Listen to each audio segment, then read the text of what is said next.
Je suis Kumiko Kotera, astrophysicienne, directrice de recherche au CNRS. Je cherche à détecter et à déchiffrer les messages de l'univers violent.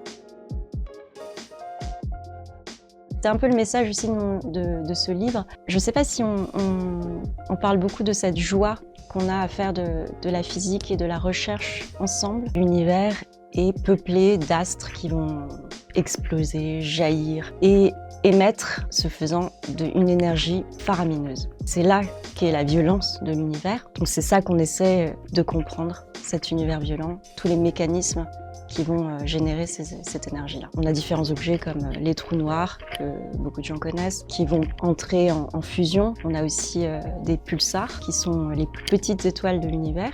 C'est une toute petite étoile en rotation très rapide, qui va tourner très très vite sur elle-même. Et ça va nous envoyer de la lumière, de la matière, et parfois même aussi des ondes gravitationnelles. Cet univers violent, en fait, ça fait une dizaine d'années qu'on commence à l'explorer d'une façon différente. Et là, enfin, on arrive à accéder à d'autres informations de l'univers au-delà de la lumière, au-delà de la vue, auquel on a accès grâce à une panoplie de nouveaux instruments extrêmement précis. C'est un boom vraiment considérable pour le domaine. Donc là, j'étais en mission sur le terrain dans le désert de Gobi. On a travaillé sur nos premières 46 antennes qui sont déjà en train de prendre des données, en train de chercher ces particules qui viennent du cosmos. Et quand on est en mission, on reste une semaine maximum.